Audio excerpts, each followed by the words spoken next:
Hello lovely people, this week I have a little bit of a haul for you all. Doobie doobie doobie doobie doobie doobie doobie doobie doobie doo. Doobie doobie doobie doobie doobie doobie doobie doobie Sophie Vlogs. I would like to preface this video by saying I am aware that I very recently posted all the unread books on my TBR list. I am aware that I am now posting a haul video, thereby increasing that number. These are all the books which I've bought since the start of the year, so when I frame it like that, I don't think it's that bad. Especially because a lot of these were bought with, like, book tokens I was given for Christmas. So, like, there's no shame here. It's just, like, this is where we're at. I'm going to stop prefacing. I'm going to jump into it. I'm going to start with the books that I get through the Queer Book Box. So the first of those books is Freshwater by Akwaki Emezi. This is kind of feels like one of those bookses which I... Bookses, Sophie. So this book, from what I can tell, is about Ada. Her parents prayed her into existence, but something must have gone awry. Their troubled child begins to develop separate selves and is prone to fits of anger and grief. When Ada grows up and heads to college in America, a traumatic event crystallizes the selves into something more powerful. As she fades into the background of her own mind, these alters, now protective, now hedonistic, take control, shifting her life in a dangerous direction. This is not a book that I've heard about beforehand, so that's everything that I know about it. I am intrigued. The Queer Book Box has usually managed to introduce me to things which I might not have automatically picked up, but which I've actually always really enjoyed reading. So I feel like this is probably gonna be one of those. But I'm excited to dive into this and kind of get used to it more.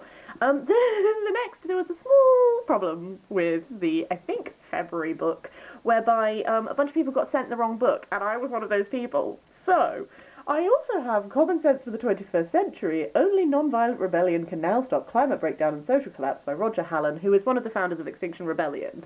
I'm not going to lie to you. When it arrived, I was like, interesting choice. I think I assumed that the Queer Book Box were just like sending us a political message, and I was like, sure, fine, I'll read it.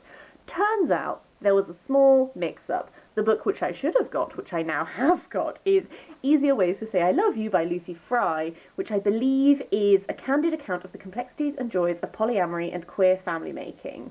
So it's her, I think it's based on her real life. I think this is like an autobiographical thing about her entering into a polyamorous relationship, but also trying to raise like a child and that sort of thing. That sounds really interesting, not something I really have any real life experience of knowing anything about. So I am excited to dip into this. I will also read this for good measure, now that I also have it. But yeah, I think I just went with it. I was like, sure, this is where we're at.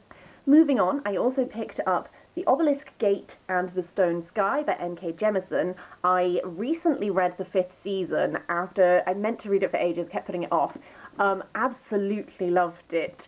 The ending particularly, and I won't do any spoilers, but the ending was such that I was like, I definitely want to prioritize finishing this series. As we may or may not know, I'm a bit rubbish. I tend to spread my series out across many, many years. This is one where I want to consciously make an effort to catch up and read it all quickly while it's all still fresh in my mind. So I've picked up both of these. I'm very excited. It's sort of, when I was reading the first book, I thought it was going to be science fiction, and it felt more like fantasy, and then towards the end of it, there started to be some more sci-fi elements, which is one of the things that has intrigued me. But essentially, it is in this world whereby you have seasons, and there's these... The 5th season is always like a catastrophic thing that happens that changes the world, and then everyone has to like cope with that, whether that's like acid rain or like loads of volcanoes happening, blah, blah, blah. And a 5th season has just been triggered that will be immensely catastrophic. And we're following some people, and I just got so sucked into it, and it was so exciting. So I'm really looking forward to completing that one. Another sequel which I picked up is Crooked Kingdom by Leah Bardugo, because I don't know if my book chat has gone live yet. I think it will have. I really liked Six of Crows, which surprised me because I liked Shadow and Bone perfectly fine. I wasn't like, I need to continue the Grishaverse, but I really enjoyed Six of Crows, so I picked up Crooked Kingdom as well because trying to finish these series that I read, guys. It's my new resolutions. Continuing the sci-fi fantasy theme slightly, I also picked up Under the Pendulum Son by Jeanette Ng.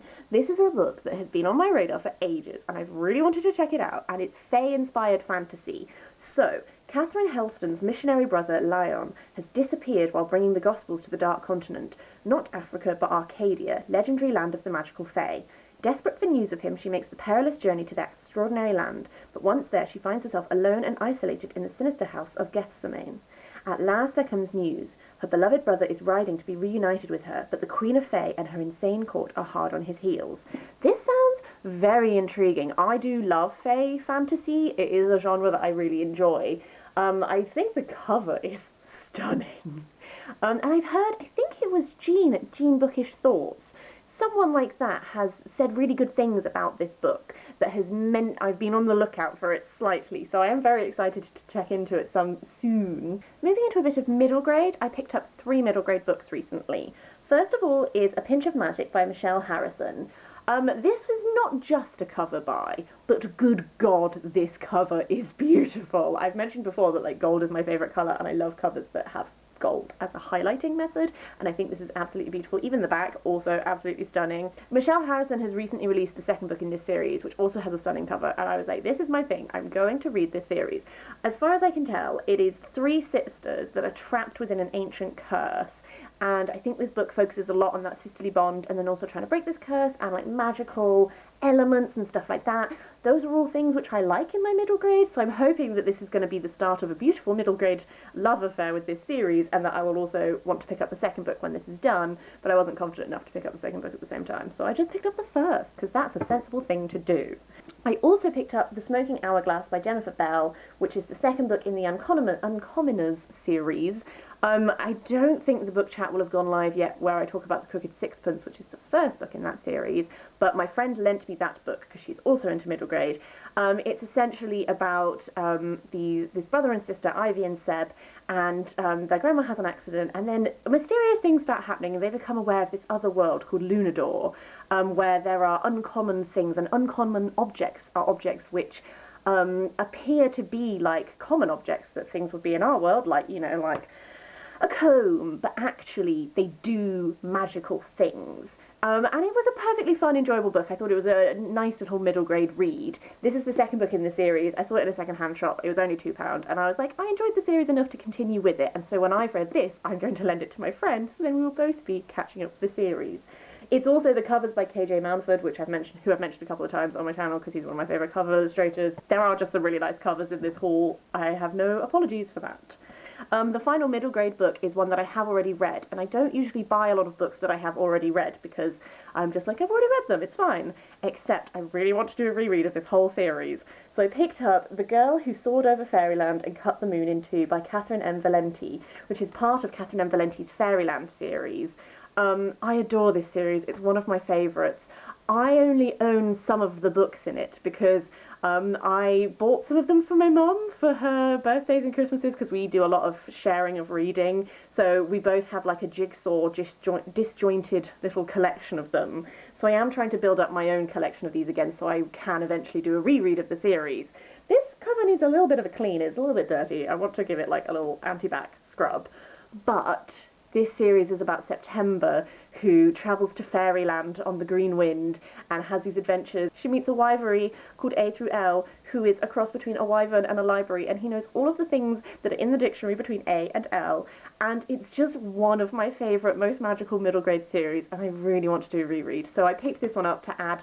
I now have 3 books of this series, and I think I need 2 or 3 more, and then I can finally reread it, and life will be glorious. My final piece of fiction is Remarkable Creatures by Tracy Chevalier. This is one which is on my radar because of Jen Campbell. This is also about to be turned into a film, and I kind of want to read it before the film comes out. This is about Mary Anning, who was a very famous scientist who discovered a lot of fossils and was like key in that when fossil hunting became like a craze and stuff like that. She was a really wonderful lady scientist. I really enjoy reading books with lady scientists in them, so if you have any recommendations for that, please do let me know. I recently finished The Essex Serpent, and I really loved that. And there are various others that I have enjoyed, but it's a topic I would like to explore more of, which is one of the reasons why I picked this up, as well as the fact that I also would like to know more about Mary Anning, just in general, but also topic. So this is about to be turned into a film. I want to read it before it gets turned into a film, but I'm also very excited for it. A poetry interlude, and then we will move on to non-fiction to end with.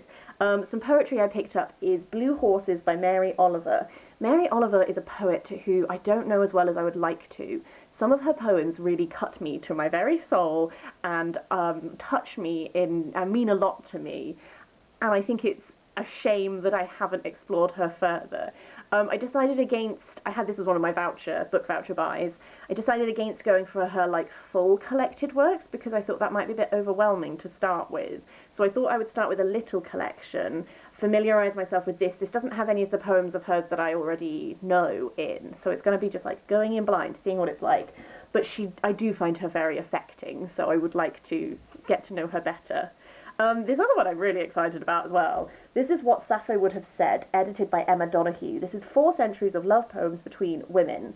Emma Donoghue is a person whose name I'm familiar with because she's edited and written a lot of collections that are to do with women's same-sex relationships. I'm super excited for this. I don't read a huge amount of poetry, usually because I need to be in the right place to read poetry. If I'm going to be getting back into reading poetry, which I kind of have been a little bit this year, I would like to do it with some female love poems. That would be wonderful. And the range of poets within this is very intriguing. There are some who I know, there are a lot who I'm just never heard of and not familiar with, so I am very excited for this one. Okay, I have 4 books left, which are all non-fiction, so I'm going to dive into those. Starting with Cottage Garden Year by Leapt. This was a bit of an impulse second-hand buy, I'm not going to lie to you. This is the year in a cottage garden. I don't know plants as well as I would like to. I want to get a little bit more into like botany and stuff. Just like casually, not seriously. But this is like, it's got big illustrations of different plants, and it just goes through the year, and it's like a diary of the year in her cottage garden. It tells you about the different plants, about how nature's changing, all that sort of stuff. I just would like to have a better understanding of that. I have this idea where when I'm older I'll live in a lovely little hobbit house cottage and I'll have a cottage garden and all that jazz. Will I ever be able to afford that is another question, because it's not looking likely, but a girl can dream. I think vaguely linked to that is A Honeybee Heart Has 5 Openings by Helen Jukes. This is a year of Helen Jukes keeping bees. First of all, this cover is stunning. Remember I said that thing about how I really like gold? This is gorgeous. I really don't want to ruin it. I think it's beautiful. I'm also really into bees. My partner's parents used to keep bees until one of them suddenly developed a bee allergy, so obviously they had to move the bees to someone else's place. But I find bees really fascinating. I also really enjoy eating honey, and I'm on a bit of a drive to support like local bees and stuff, and so I'm like buying like local honey and local beeswax candles and stuff like that. Oh, she's having a moment. But I just thought that this was absolutely lovely and kind of goes with that other book quite well. Continuing that topic, another book which is like something I'm into at the moment, which I would like to learn more about. Everyone always thinks I'm a Ravenclaw, and the more that time goes on, the more I'm like, I see how you have that impression. This Golden Fleece, A Journey Through Britain's Knitted History by Esther Rutter. I think the cover of this is what drew me in, because I thought it was really lovely. I have mentioned before, I make pom-poms. It's like a thing I do in my free time, and I like crafting and like embroidery and that sort of stuff. Like textile history is something that interests me, and now that I'm doing more stuff with textiles, I am more interested in learning more about the history. I can't knit. I've never learned. Oh, well, I did a little bit, but it wasn't very good at it. But I am interested in the role that wool and knitting has played in British history, because there are places very local to me and where I grew up which very much were like wool towns, like their wealth came from being wool merchants and stuff like that. I told my friend that I bought this, and she was like, I mean no disrespect, but that sounds so boring. So I get that it's not going to be everyone's cup of tea. I'm hoping it's going to be like a delightful look into human history through textiles, which is what I like to research. But I just thought it sounded great. The final book is Venus and Aphrodite, History of a Goddess by Bethany Hughes. Again, beautiful cover. Hello. Bethany Hughes I really enjoy. I like her as a TV presenter as well as a writer and historian. I just thought this sounded really interesting. I studied classical studies at university. This is all about Venus and Aphrodite, and I thought it would be really interesting. I really enjoyed her Helen of Troy book. I thought it was really good. I actually used it a lot I did a Helen of Troy module when I was at university, and I used it quite a bit to help me like research and stuff. So I just thought, hey, let's read some more Bethany Hughes. Love the woman, want to support her, yes. That's everything I wanted to talk about this week. That's all the stuff that I've bought since the start of the year. I don't think it's too bad.